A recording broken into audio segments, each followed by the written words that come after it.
मोहोळ मतदारसंघाचे महायुती राष्ट्रवादी पक्षाचे अधिकृत उमेदवार आमदार यशवंत माने यांनी गुरुपुष्यामृत योग मुहूर्तावर अत्यंत साधेपणाने आपला उमेदवारी अर्ज दाखल केला। दुपारी 1 वाजता मोहोळ तहसील कार्यालय इथं निवडणूक निर्णय अधिकारी सीमा होळकर यांच्याकडे आपल्या मोजक्या कार्यकर्त्यांच्या समवेत उमेदवारी अर्ज दाखल केला। राष्ट्रवादीचे अध्यक्ष उपमुख्यमंत्री अजित पवार, प्रदेशाध्यक्ष सुनील तटकरे तसेच माजी आमदार राजन पाटील यांनी माझ्यावर पुन्हा एकदा विश्वास टाकल्याबद्दल मी त्यांचे आभार मानतो। विरोधकांकडे कोणताच मुद्दा नसल्याने ते उठसूट आरोप करत सुटलेत, परंतु मी केलेल्या विकास कामांच्या जोरावर मोहोळची जनता मला पुन्हा एकदा त्यांची सेवा करण्याची संधी देईल असा विश्वास आमदार यशवंत माने यांनी माध्यमांशी बोलताना व्यक्त केला। आज महाराष्ट्र विधानसभेची निवडणूक लागलेली मोहोळ विधानसभा मतदारसंघामधून राष्ट्रवादी काँग्रेस पक्षातर्फे आमचे राष्ट्रवादी काँग्रेस पक्षाचे राष्ट्रीय अध्यक्ष अजितदादा पवारसाहेब, प्रांतिक अध्यक्ष तटकरे साहेब आणि आपल्या या मतदारसंघाचे माजी आमदार राजनजी पाटील मालक यांनी मला उमेदवारी दिली आणि पक्षाची दुसऱ्यांदा उमेदवारी दिल्यामुळे आणि या मोहोळ जनतेची सेवा करण्याच्या उद्देशाने त्यांनी मला उमेदवारी दिल्याबद्दल मी सर्व पक्षाचं आणि माझ्या जनतेचंही मी आभार मानतो।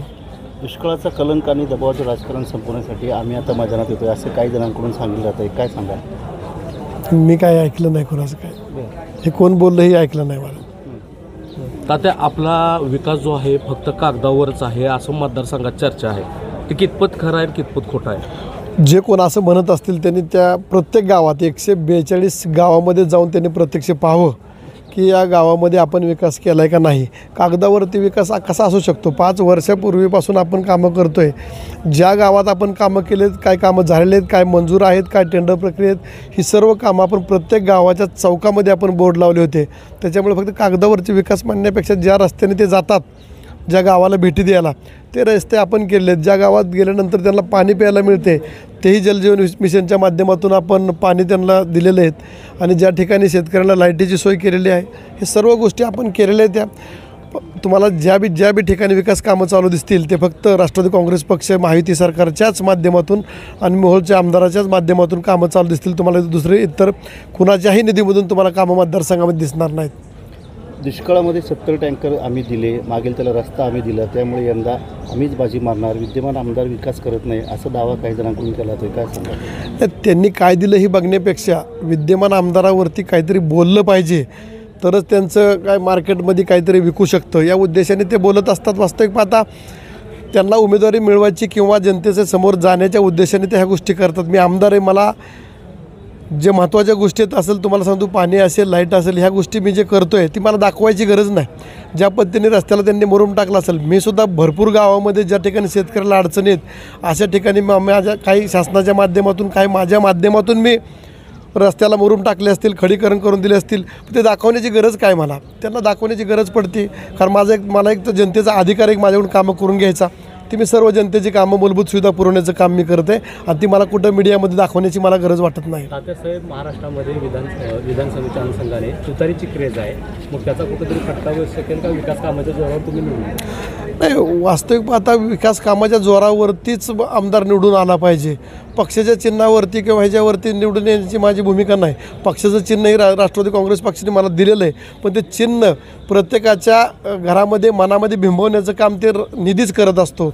कारण जर तुम्ही आमदार निवडून दिला आणि त्या आमदाराने जर विकास कामच केली नसतील तर त्या चिन्हाला किंवा त्या पक्षाला काय महत्त्व राहत नाही। त्यामुळे मी वैयक्तिक राष्ट्रवादी काँग्रेस पक्षाचा आमदार म्हणून बोलतो की मी विकासावरती आणि स्थानिक आपले नेते राजनजी पाटील मालक असतील, पंढरपूर तालुक्यामध्ये आमचे भीमाचे माजी व्हाईस चेअरमन कल्याण बाप्पा पाटील असतील किंवा उत्तर तालुक्यातील आमचे नानाचे नेते मंडळी असतील, मार्डीचे असतील, कळमळचे असतील, या सर्व नेत्यांच्या आणि मतदारांच्याच भूमिकेमध्ये आपण निवडून येण्याची मला छातीठोकपणे खात्री आहे। विधानसभेमध्ये असताना विठ्ठल परिवार नाराज आहे, तुमच्याबाबत खतखत व्यक्त केले की तुझ्याभाव केला जातो? नाही, असं वास्तविक पाहता नाराजीचा काय विषय नाही। त्यांच्या मीटिंगमध्ये कुणीतरी एखाद्या कार्यकर्त्यांनी सांगितलं असेल की या ठिकाणी आम्हाला निधी कमी मिळाला, परंतु पंढरपूर तालुक्यात 17 गावामध्ये कुठल्या एका ग्रुपला न देता त्या गावाला कशाची गरज आहे, कुठल्या निधीची, समजा कोणाला रस्त्याची गरज आहे, कोणाला पाणी पुरवठ्याची गरज आहे, कोणाला बंधाऱ्याची गरज आहे, कोणाला गावात सभामंडप लागतात, कोणाला शेतकरी रस्ते लागतात, असं बघावं लागतं। मला फक्त विठ्ठल ग्रुप, पांडुरंग ग्रुप किंवा भीमा ग्रुप असं न बघता गावाला जी सुविधा देणं गरजेचं आहे ते आपण प्रथमतः पाहतो, परंतु त्यांच्यावर सुद्धा कुठल्याही प्रकारचा अन्याय झालेला नाही. वास्तविक पाहता ज्या ठिकाणी त्यांनी मिटिंग घेतली सरकुलीमध्ये, त्यांनी 50% हिस्सा मागितला, परंतु आपण 100% हिस्सा विठ्ठल परिवाराला त्या ठिकाणी दिलेला आहे. त्याच्यामुळं थोडंसं कार्यकर्त्यांनी बोलल्यामुळं कल्याणराव काळे किंवा भगीरथ दादा बोलले असतील, पण तसं वास्तविक पाहता काही विषय नाही आणि त्यांच्याही मनामध्ये काही नाही आणि माझ्याही मनात काही नाही. आपला मतदारसंघ राखीव आहे. जरांगे पाटलांनी सांगितलं की राखीव मतदारसंघात आम्ही उमेदवार देणार नाही, तर आपली काय भूमिका राहणार आहे? मराठा समाज आंदोलकांशी कशी चर्चा चालू आहे? मी पाठीमागील ज्यावेळेस जरांगे साहेब पहिल्यांदा उपोषणाला बसले होते त्या दिवसापासूनच माझी भूमिका क्लिअर आहे की बाबा प्रत्येक समाजाला आरक्षण हे ज्याची गरज आहे ते मिळाले पाहिजे. मी मराठा समाजासाठी भूमिका घेतली. आम्ही मंत्रालय, इतिहासामध्ये पहिल्यांदा मंत्रालय आम्ही बंद केलं, राज्यपालांचं गेट बंद केलं, आम्ही महात्मा गांधींच्या पुतळ्यासमोर आम्ही उपोषण केलं, नागपूरच्या हिवाळी अधिवेशनामध्ये मराठा समाजाला आरक्षण मिळालं पाहिजे भूमिका मांडली, मुंबईमध्ये पावसाळी अधिवेशनामध्ये मांडली, धनगर समाजाच्याबद्दलही भूमिका मांडली मी, मुस्लिम समाजालाही आरक्षण मिळालं पाहिजे, सर्व जाती धर्माबरोबर आणि मराठा समाजासाठी तर मी रस्त्यावरती येऊन आम्ही आंदोलन केले, मोर्चे काढले, सभागृह. वास्तविक पाहता रस्त्यावरती येण्यापेक्षा आमदारांनी हे सभागृहात बोलणं गरजेचं आहे. आणि मी दोन्ही अधिवेशनामध्ये, नागपूर हिवाळी अधिवेशन आणि पावसाळी अधिवेशन, दोन्ही अधिवेशनामध्ये मी मराठा समाजाच्या मुलांच्या शिक्षणाच्या दृष्टीने किंवा आरक्षणाची बाजू ठामपणे मांडलेली आहे. मी याच अनुषंगानं जरांगे पाटील यांनी असं म्हटलंय की जे उमेदवार 500 रुपयाच्या स्टॅम्पवर आम्हाला आश्वासन लिहून देईल त्यांना आम्ही समर्थन देऊ. नाही, त्यांची भूमिका बरोबर आहे, कारण जर ज्या आमदाराला आपण मतदान करणार उमेदवाराला तो आपल्या पाठीशी राहील का नाही याच्यासाठी ती भूमिका त्यांनी मांडलेली आहे. परंतु माझी भूमिका अशी की मी पहिल्या दिवसापासून बरोबर आहे आणि मी त्यांना 500 रुपयाच्या स्टॅम्पवर द्यायला तयार आहे आणि देणारही आहे. अजित पवार गटाचे प्रवक्ता उमेश पाटील यांनी राजीनामा तयार ठेवला आहे, पण अद्यापही अजित पवार गटाकडून त्यांचा राजीनामा घेण्यात आला नाही आणि कुठंतरी ते शरद पवारच्या भेटीला बी गेलते आणि त्यांना त्या शरद पवार गटातून विरोध होत आहे. त्याबद्दल तुम्ही काय सांगता? जर त्यांनी त्यांचा राजीनामा दिला असेल तर तो नक्कीच पक्षाने स्वीकारलेला असेल, जर दिला नसेल तर तो स्वीकारलेला नसेल. मी एवढंच सांगू शकतो. अर्ज भरत असताना राजन पाटील यांच्या घरातील कोणीही उपस्थित नाही. अहो, मी बी राजन पाटलांच्या घरातलाच आहे ना. राजन पाटील मालक आले काय, मी आलो काय, काय फरक वाटतो का तुम्हाला अजून 5 वर्षांनंतर बी? पंढरपूरची जी गावं जोडली गेली ती गावं यंदा मोहोळमध्ये परिवर्तन घडवतील असा दावा काही जणांकडून केला आहे. काय 100% परिवर्तन घडवणार नाहीत, परंतु ज्या आमदाराला त्यांनी निवडून दिले त्यांचं 5 वर्ष काम पाहिल्यानंतर त्यांचं म्हणणं आहे की आता गेल्या वेळेस मला 5400 आणि 81 मताचं लीड होतं, त्यांच्या डोक्यात ते 12 ते 15 हजाराचं लीड झालंच पाहिजे. त्यामुळे त्यांच्या डोक्यातील विचाराशी नक्की ते परिवर्तन घडवतील.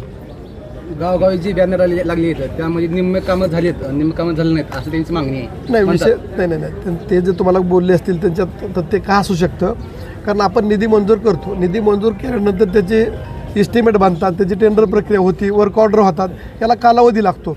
समजा आपल्याला फेब्रुवारी मार्च महिन्यामध्ये कामं मंजूर झाली असतील, लोकसभेची आचारसंहिता होती, त्याच्यानंतर आता विधानसभेची आचारसंहिता लागली, काही कामं चालू न झाल्यामुळे ती मंजूर झालेली कामं आपण त्याच्यावर टाकलेली आहेत, ती कामं आचारसंहिता झाल्यानंतर संपतील. मग त्यामुळे त्यांनी प्रश्न विचारणं नक्कीच त्यांच्या योग्यतेचं आहे.